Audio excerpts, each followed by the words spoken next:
코스피가 2거래일째 회복세를 보이면서 장중 2,400대 후반까지 올랐습니다. 삼성전자와 SK하이닉스 등 반도체주가 강세입니다.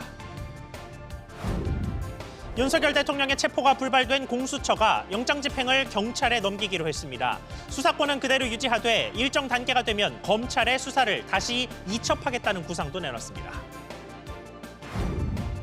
세계 최대 전자제품 박람회 CES가 개막을 앞둔 가운데 젠슨 황 엔비디아 CEO가 8년 만에 기조연설에 나섭니다. 삼성전자 반도체의 품질 검사와 관련된 언급이 있을지도 관심이 쏠립니다. 여객기 참사가 발생한 제주항공에서 기체 정비를 이유로 운항이 지연된 경우가 항공사들 중 가장 많았던 것으로 나타났습니다. 최근 몇 년 새 운항 시간이 급증한 게 원인으로 지목됩니다.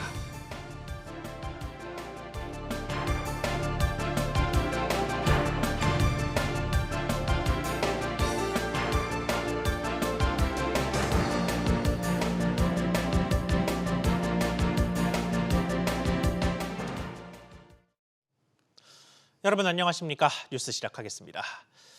코스피와 코스닥이 동반 상승하고 있습니다. 특히 반도체주의 강세에 힘입은 모습인데 금융시장 상황 먼저 짚어보겠습니다. 신성우 기자. 네, 신성호입니다. 네, 오전 증시 흐름 먼저 전해주시죠.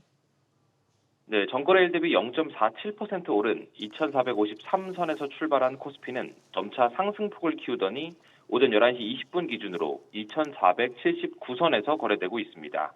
이거래일 연속 상승을 이어가고 있는데요. 특히 삼성전자 3.1%, SK하이닉스 6.1% 상승 등 반도체주가 강세를 보이고 있습니다. 현재 시각 7일 개막하는 세계 최대 규모의 전자, IT 박람회 CES에 대한 기대감과 주말 사이 미 반도체주 훈풍에 따른 영향이 맞물린 것으로 풀이됩니다. 707선에서 출발한 코스닥도 장중 상승폭을 키우며 전거래일 대비 약 1.25% 오른 714선에서 거래 중인데요.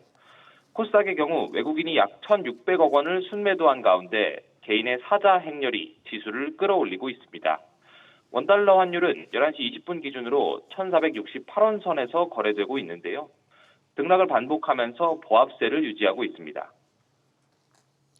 네, 주말 사이에 뉴욕 증시는 어떻게 마무리됐습니까? 네, 모처럼 동반 상승 마감했습니다. 현지 시각 3일 다우존스는 0.80% 뛴 채 거래를 마감했고 S&P 500 지수와 나스닥은 각각 1.26%, 1.77% 급등한 채 장을 마쳤습니다. 대형 기술주들의 상승이 두드러졌는데요. 엔비디아는 젠슨 황 CEO의 CES 2025 기조연설을 앞두고 기대감에 4.45% 올랐습니다. 또 테슬라는 올해 신차 출시 등 성장 가능성이 크다는 월가의 낙관론에 힘입어 8.22% 상승 마감했습니다. SBS 비즈 신성우입니다. 지난 주말 윤석열 대통령에 대한 체포영장 집행 시도는 결국 이루어지지 않았습니다. 오늘이 영장 기한 마감일인데 공수처는 체포영장 집행을 경찰에 넘기기로 했습니다. 대통령 수사 상황 짚어보겠습니다. 우형준 기자. 네, 우영준입니다. 네, 일단 가장 중요한 건 마감일인 오늘 체포 시도가 다시 이루어지겠느냐는 부분인데 움직임이 있습니까? 네, 아직까지 경찰의 움직임은 없습니다. 앞서 공수처는 어젯밤 윤석열 대통령에 대한 체포영장 집행 업무를 경찰에 일임하겠다는 협조 요청 공문을 보냈는데요. 때문에 사실상 오늘 윤 대통령에 대한 체포영장 집행은 어려울 것이다 이런 관측이 나옵니다. 다만 국수본이 두 번째 체포영장 집행에 바로 나설 가능성도 있는데 국수본은 내부적으로 법리를 검토하고 있는 것으로 전해졌습니다. 공수처는 사건 자체는 이첩하지 않았는데 체포영장 집행만 경찰이 담당하고 조사 등은 공수처가 그대로 진행하겠다고 밝혔습니다. 윤 대통령 체포영장 기한 오늘 자정까지입니다. 공수처는 영장 시한 연장을 위해 영장을 재청구하겠다고 밝혔습니다. 이에 윤석열 대통령 측 윤곽근 변호사는 공수처의 불법 수사 자인이다. 또 수사를 넘기는 것도 아니고 수사 지휘권이 없는데 어떻게 영장 집행을 이첩하냐며 오동훈 공수처장 등 11명을 검찰에 고발했습니다. 네, 이에 대한 정치권의 반응도 짚어보죠. 네, 국민의힘은 공수처의 내란죄 수사 권한이 없기 때문에 체포영장이 위법이라는 주장을 이어가고 있습니다. 민주당은 경호처 지휘 권한이 있는 최상목 대통령 권한 대행에 대한 탄핵 가능성을 거론하고 나섰는데요. 이재명 대표는 사태를 수습할 책임이 있는 직무대행이 윤석열 대통령과 똑같은 질서 파괴 행위를 하고 있는 것 같다며 엄정하게 책임을 물어야 한다는 입장을 밝혔습니다. 한편 헌법재판소는 오늘 오전 2명의 헌법재판관 취임으로 8인 체제가 구성된 뒤 처음으로 재판관 회의를 열었습니다. SBS 비즈 우영준입니다. 본격적인 새해를 맞아 지난해 우리 경제를 되돌아볼 수 있는 지표들이 속속 발표되고 있습니다. 작년 상황이 올해 갑자기 180도 달라지지는 않는 만큼 앞으로 흐름을 예상하는 데도 도움이 될 텐데 이 내용들 연달아서 짚어보겠습니다. 먼저 우리 경제의 버팀목인 수출에서는 미국과 중국을 향한 수출 규모의 격차가 20여 년 만에 가장 좁혀진 것으로 나타났습니다. 박규준 기자. 네, 박규준입니다. 네, 구체적인 규모 차이가 얼마나 됩니까? 네, 대중 대미 수출액 차이가 21년 만에 가장 근소한 차로 줄었습니다. 지난해 대중 수출액은 1,330억 2,600만 달러, 이 대미 수출액은 1,277억 9,100만 달러로 집계됐는데요. 중국이 52억 3,500만 달러 더 많은데 이 격차는 2003년 이후 21년 만에 가장 적은 수치입니다. 대중 대미 수출 격차 추이를 보면 2019년 628억 달러, 2022년 460억 달러, 2023년도에 91억 달러로 급격히 줄어들고 있는데요. 2003년부터 우리나라의 1위 수출 대상국은 중국이었는데 그 압도적인 지위가 흔들리고 있는 겁니다. 네, 이렇게 흐름이 나타나고 있는 배경은 뭡니까? 네, 우선 중국 수출 부진은 이 중국 내수 부진과 함께 중간재 자립 강화 정책 때문으로 보이는데요. 우리나라는 부품, 소재 등의 중간재를 중국에 수출하고 중국에 이를 완제품으로 만들어서 판매하는 시기였는데 이 중국 자립 강화에 이런 한중 분업 체계에 균열이 생기는 겁니다. 반면 미국 수출의 경우에는 삼성, SK 등 국내 대기업들의 미국 내 투자가 늘면서 관련 기계류 또 중간재 수출도 덩달아 늘어난 효과를 봤습니다. 이 트럼프 행정부 2기 시대의 미중 갈등 또 미국 중심의 공급망 재편이 예고된 상황에서 이 미국이 다시 한국의 최대 수출국 지위를 차지할지 주목됩니다. SBS 비즈 박규준입니다. 지난해 말 기준 우리나라가 보유한 외환 보유액이 각종 위기설에도 불구하고 오히려 증가 추세를 보였습니다. 환율 급등 추세 속에 달러를 쓰면서도 전체적인 보유액은 지킨 건데 자세한 상황 짚어보겠습니다. 김성훈 기자. 네, 김성훈입니다. 네, 집계 결과 전해주시죠. 네, 한국은행에 따르면 지난해 말 기준 외환 보유액은 4,156억 달러로 집계됐습니다. 11월 말보다 2억 1천만 달러 늘며 석 달 만에 증가세로 전환했습니다. 지난달 초 비상계엄 선포 사태 이후 원달러 환율이 장중 1,480원도 뚫고 올라가는 등 외환 시장 불확실성이 커졌는데요. 이에 따라 외환 당국의 시장 개입 필요성이 커지면서 대규모로 달러를 내다 팔아 외환 보유액 4천억 달러 선이 깨지는 것 아니냐는 관측도 나왔었는데 예상과 달리 월별로 비교해봤을 땐 오히려 증가한 겁니다. 다만 연말 보유액 기준으로는 2019년 이후 5년 만에 가장 적었습니다. 네, 이렇게 비교적 방어가 잘 된 게 어떤 배경입니까? 네, 한은은 분기말 효과로 금융기관의 외화 예수금이 늘고 외환 보유액 운용 수익이 더해졌기 때문이라고 설명했습니다. 분기말에 은행 등 금융기관은 보유 달러를 한은 계좌에 넣어 안전자산은 늘리고 위험자산 비중은 낮추는 식으로 건전성 지표인 BIS 자기자본 비율 개선에 나섭니다. 여기에 예상만큼 강하지 않았던 외환 당국의 시장 개입 조치도 영향을 미친 것으로 보이는데요. 외환 당국은 환율 급등 시 시장 안정 조치를 가동할 것이란 구두 개입성 발언만 내놓았고 실제 개입으로 추정되는 물량은 제한적이었던 것으로 보입니다. 우리나라의 외환 보유액 규모는 홍콩에 이어 세계 9위 수준을 유지하고 있습니다. SBS 비즈 김성훈입니다. 지난해 말 탄핵 전국 속에 요동쳤던 환율은 오히려 대출에 영향을 미쳤습니다. 기업들이 대출을 받아둔 잔액이 연말에 급감했던 것으로 나타났습니다. 이 내용도 취재기자 연결해 보겠습니다. 정동진 기자. 네, 정동진입니다. 네, 이 시기에는 사실 가계대출도 문턱이 끝없이 높아지는 모습이었는데 기업들 상황도 만만치 않았던 것 같습니다.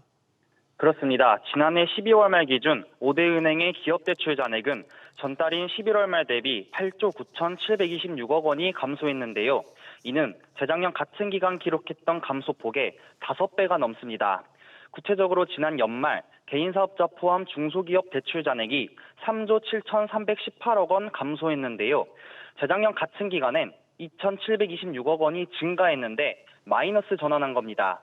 상대적으로 신용도가 우량한 대기업 역시 대출 한파를 피하지 못했는데요. 지난 12월 한 달간 대기업의 대출 감소폭은 지난 2023년 같은 기간 대비 3배 가까이 증가했습니다. 네, 그런데 보통에도 연말이 되면 기업들이 대출을 갚아서 대출 실적은 좀 줄어드는 경향이 있잖아요. 그렇습니다만 연말임을 감안해도 감소폭이 급증했다는 분석이 지배적인데요. 기업 대출 감소의 원인으로 우선 고환율이 지목됩니다. 전문가들은 환율이 오르면 은행권의 외화 대출 규모가 늘어난 것처럼 보이는 효과가 발생하는데 이는 곧 자기자본 비율의 하방 압력으로 작용한다고 설명하는데요. 즉 고환율이 지속되자 은행 자체적으로 대출 자산을 줄여 리스크 관리에 나섰던 겁니다. 또 다른 전문가는 국내 탄핵 정국과 경기 둔화, 트럼프 정부 2기 출범과 같은 대외 변수들이 기업의 투자 심리를 위축시킨 측면도 있다고 분석했는데요. 최근 확대된 국내외의 불확실성이 은행권의 실물 경제 지원을 가로막아 금융 경색으로 이어질 수 있다는 우려도 나옵니다. SBS 비즈 정동진입니다. 이런 과정 속 2025년 새해가 밝았고 미국에서는 도널드 트럼프 2기 행정부의 출범이 2주 앞으로 다가왔습니다. 정부는 탄핵 정국으로 인한 공백 속에서도 일단 관계부처를 모아 회의체를 만들고 대응을 본격화하는 모습입니다. 정보윤 기자. 네, 정보윤입니다. 네, 정부의 움직임 전해주시죠. 네, 최상목 대통령 권한대행 부총리 겸 기획재정부 장관은 오늘 오전 외교부, 산업부 등 관계부처와 함께 제1차 대외경제 현안 간담회를 열었습니다. 기존의 경제부총리 주재 대외경제 장관 간담회를 대통령 권한대행 회의체로 격상한 건데요. 모든 수입품에 10에서 20% 보편 관세를 부과하겠다는 트럼프 정부의 공약이 현실화될 가능성을 염두에 두고 대책을 마련할 예정입니다.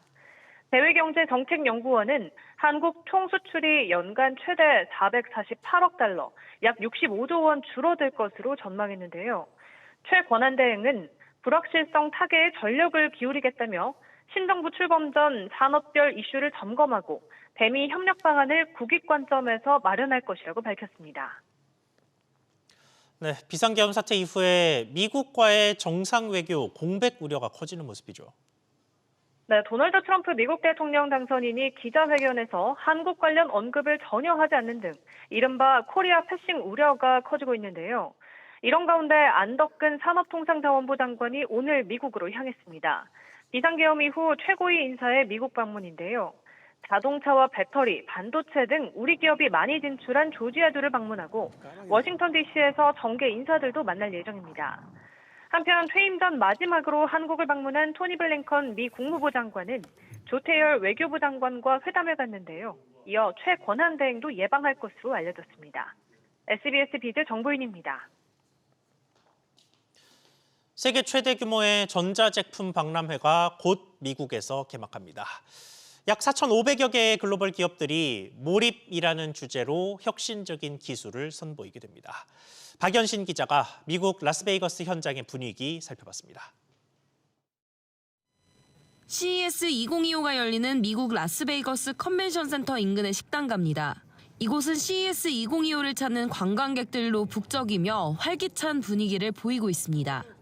After the conventions around here, like for example CES, that's a big help because the tourists come from everywhere and they come to our restaurant, makes it more busy. 또 이번 CES 2025에서 어떤 혁신적인 기술이 발표될지에 대한 기대감에 가득 찬 관람객들이 줄을 지었습니다. CES is always full of energy and excitement for new technology and showcasing our technology, but also checking what other people are doing. If you like technology, it's quite the best place to be at that time of the year. 특히 이번 CES 2025에는 개막 전 열리는 기조연설에 이목이 집중되고 있습니다. 기조연설에 나서는 젠슨 황 엔비디아 CEO가 6년 만에 방문해 어떤 전략을 발표할 것인지 관심이 쏠리는 이유에서입니다. 또 삼성전자와 LG전자, SK 등은 올해 CES의 큰 테마인 인공지능, AI를 주제로 신기술을 선보일 예정입니다. 이와 함께 AI에 이어 차세대 기술로 평가받는 양자 기술과 로봇 등이 이번 CES 2025에서 주요 산업으로 손꼽히고 있습니다. 미국 라스베이거스에서 SBS 비즈 박연신입니다. 보신 것처럼 올해 CES는 젠슨 황 엔비디아 CEO가 등장하면서 시작 전부터 큰 관심을 받고 있습니다. 앞서 2017년에는 기조연설, 그리고 2019년에는 기자간담회를 통해 세상을 바꿔놨기 때문인데요. 올해의 관전 포인트는 뭘지 이어서 짚어보겠습니다. 김한진 기자. 네, 김한진입니다. 네, 이번 기조연설의 일정과 전망 짚어보죠. 네, 일단 우리 시간으로 내일 오전 11시 30분에 시작을 합니다. 여러 관측들이 나오는 가운데 시장에선 우선 젠슨 황 CEO가 차세대 AI 칩 블랙웰의 공급 상황을 공유할 것으로 보고 있습니다. 또 엔비디아의 차세대 GPU를 공개할 가능성도 있습니다. 그리고 로봇과 가상세계, 스마트 공장 등이 AI와 결합하는 미래 청사진도 제시할 수 있다는 전망이 나옵니다. 특히 로보틱스의 경우 젠슨 황 CEO가 지난해 10월 미국 시애틀에서 열린 레노버 테크월드 행사에서 AI는 본질적으로 로봇이라고 강조한 바 있습니다.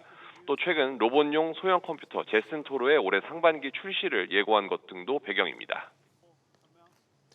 네, 젠슨 황 CEO의 발언에 우리 기업들이 영향을 받을 가능성도 있죠. 그렇습니다. 반도체뿐만 아니라 IT, 자동차 등 다양한 분야에서 엔비디아와의 협력점을 찾을 수 있기 때문인데요. 현대차는 보스턴 다이내믹스를 통한 로봇 개발과 사업에 속도를 내고 있는 만큼 엔비디아와의 협력 관계를 고민할 수 있고요. 삼성은 5세대 HBM이 엔비디아의 품질 검사를 아직 통과하지 못했는데 이번에 관련한 언급이 있을지도 관심입니다. 또 엔비디아와 협력 중인 SK하이닉스는 최태원 회장이 젠슨 황 CEO를 직접 만날 가능성도 있어서 어떤 얘기가 오갈지에 눈길이 쏠립니다. SBS 비즈 김한진입니다. 지난해 정비 문제로 출발이나 도착이 늦어진 항공편이 가장 많았던 항공사가 다름 아닌 제주항공인 것으로 나타났습니다. 무리한 항공기 운항이 원인이 아니냐는 지적이 나옵니다. 조슬기 기자. 네, 조슬기입니다. 네, 제주항공이 참 공교롭게도 항공기 정비 지연 문제로 재차 도마에 올랐습니다. 그렇습니다. 더불어민주당 이현희 의원실이 국토교통부에서 받은 국내 항공사 지연 현황 자료를 오늘 공개했습니다. 제주항공에서 지난해 상반기 운항한 52,880여 편 중 530여 편이 정비를 이유로 지연을 빚었는데요. 이는 작년 상반기 여객기를 운항한 국내 항공사 10곳 중 가장 높은 수준입니다. 운항 편수가 더 많았던 대한항공보다 높을 뿐 아니라 경쟁 저비용 항공사인 TA항공, 진에어, 에어부산 등을 크게 웃돈 것으로 파악됐습니다. 정비 지연율 역시 1.01%로 전체 평균인 0.64%와 비교하면 크게 높은 것으로 나타났습니다. 네, 항공기의 운항 시간이 늘어나면서 이런 문제가 발생했다는 지적이 많죠. 맞습니다. 코로나19 팬데믹 기간이 끝난 이후 이 항공기를 장시간 운행해 이 기체 피로도가 높아진 게 아니냐는 지적이 나오고 있습니다. 실제로 제주항공 항공기 운항 시간은 2020년부터 2022년까지 평균 200시간 안팎에서 2023년 이후 400시간 넘게 급증했습니다. 가장 최근인 지난해 3분기에도 418시간으로 최장 운항 시간을 경신하며 대형 항공사와 저비용 항공사의 300시간대 중후반 기록을 훌쩍 넘어섰습니다. 항공기 평균 기령도 14.4년으로 국적 항공사 중 가장 많았고요. 항공안전법 위반에 따른 행정 제재 역시 최근 5년간 36건의 처분 중 제주항공이 9회로 가장 많았습니다. SBS 비즈 조슬기입니다. 한화리조트가 새해 객실 요금을 대폭 올립니다. 한화리조트는 아워홈 인수를 추진 중인데 수익성 확보에 나섰다는 분석입니다. 최윤하 기자. 네, 최윤아입니다. 네, 객실 요금이 얼마나 오릅니까? 한화리조트는 오는 3월부터 객실 요금을 최대 20% 인상합니다. 작년과 재작년에도 객실 요금을 평균 5% 올렸는데 올해는 인상폭을 대폭 높였습니다. 한화리조트 측은 최저임금과 물가, 고정비가 상승했고 객실과 비품을 고급화했다고 설명했습니다. 실적 악화도 배경으로 꼽히는데요.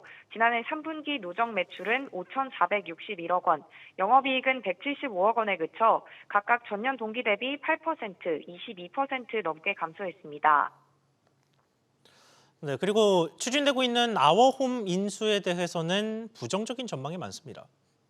네, 아워홈 인수는 하나그룹의 3남인 김동선 한화호텔앤드리조트 부사장의 주도로 추진 중인 것으로 전해집니다. 아워홈 지분은 오너가 4남매가 나눠 갖고 있는데요. 아워홈 측에선 지분 전부를 1조 5천억 원 선에 매각하는 걸 계획하고 있습니다. 이를 두고 업계에서는 지나치게 높은 가격인데다 한화가 인수를 하더라도 시너지를 낼 수 있을지 불분명하다는 평가가 나오고 있습니다. 당초 하나호텔앤리조트는 관광업황 개선을 내다보고 관광단지 사업에 대규모 투자를 할 계획이었는데요. 아워홈 등 신사업 투자 쪽으로 방향을 트는 모습입니다. SBS 비즈 최윤아입니다. 이런 숙박요금 인상이야 여행을 덜 가면 되겠습니다만 피하기 어려운 물가도 상승세가 계속해서 이어지고 있습니다. 김장철이 끝나면 떨어지는 게 일반적인 배춧값이 다시 들썩이고 주유소 기름값도 상승세가 멈추지 않고 있습니다. 정대한 기자. 네, 정대한입니다. 네, 우선 농산물 가격이 다시 오르고 있다고요. 네, 그렇습니다. 한국농수산식품유통공사에 따르면 지난 3일 기준 배추 한 포기 값은 5,027원으로 석 달여 만에 다시 5,000원대를 넘어섰습니다. 1년 전과 비교하면 59%, 평년보다도 34% 비싸졌습니다. 지난해 하반기 배추값은 한 포기에 10,000원까지 치솟다가 안정세를 보이는 듯 했지만 이달 말 설 명절을 앞두고 다시 오르고 있습니다. 평년 대비 무도 한 개에 3,200원으로 53% 올랐고 배 가격도 공급량이 줄면서 24%, 딸기와 귤 가격도 각각 25%, 63% 상승했습니다. 이렇게 먹는 것뿐만 아니라 주유소 물가도 문제입니다. 네, 한국석유공사에 따르면 새해 들어 전국 주유소 휘발유 값이 1,600원대 후반으로 올랐었습니다. 일주일 새 리터당 8.8원, 경유도 9원 오른 1,516원 선을 보이고 있습니다.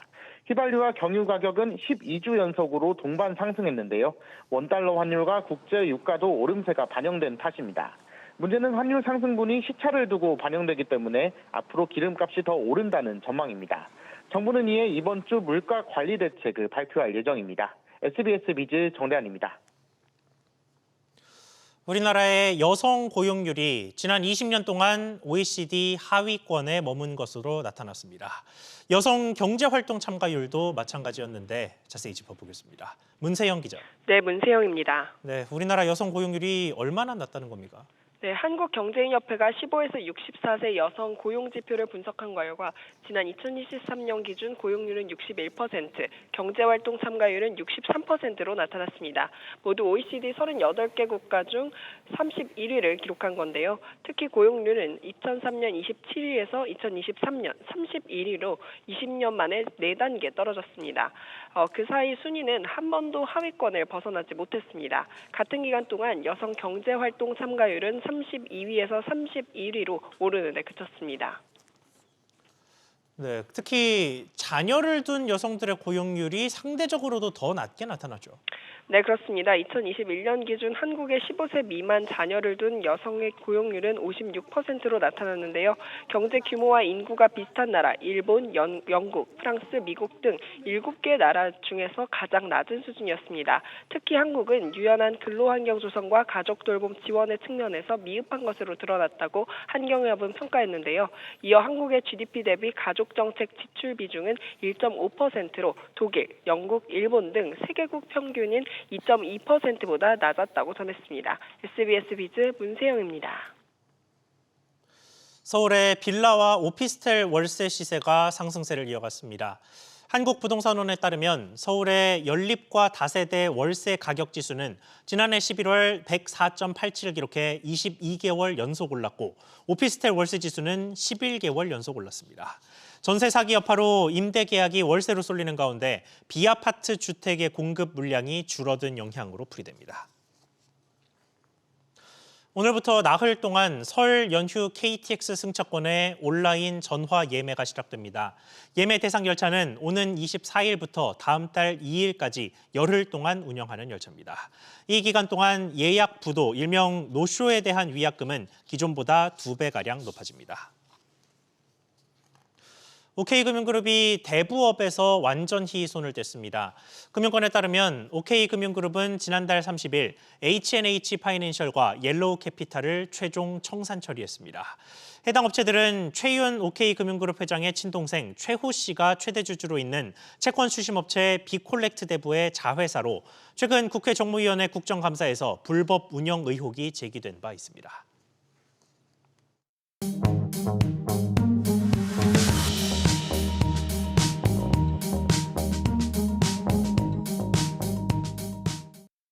안녕하세요. 안녕하세요. K웨더 공기진흥센터에서 전해드리는 대기오염 예보입니다.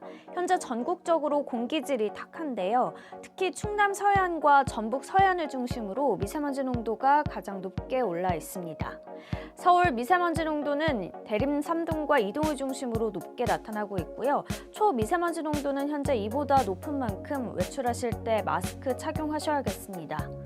월요일은 오늘 오전 곳곳에 내리던 눈비는 차차 그치겠습니다. 낮부터는 대체로 구름만 지나면서 한낮 서울 4도, 부산은 10도로 예년보다 높은 기온을 보이겠는데요. 내일부터 한파가 시작될 걸로 보여 추위 대비를 잘해주셔야겠습니다. 미세먼지는 오후에도 전국이 탁하겠습니다.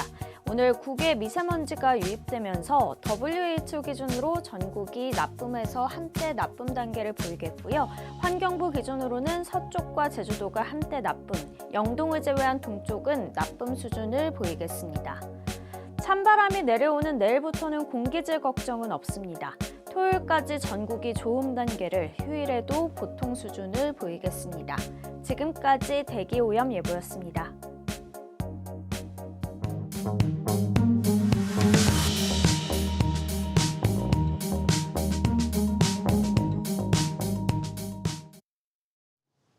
뉴스 마치겠습니다. 시청해 주셔서 고맙습니다.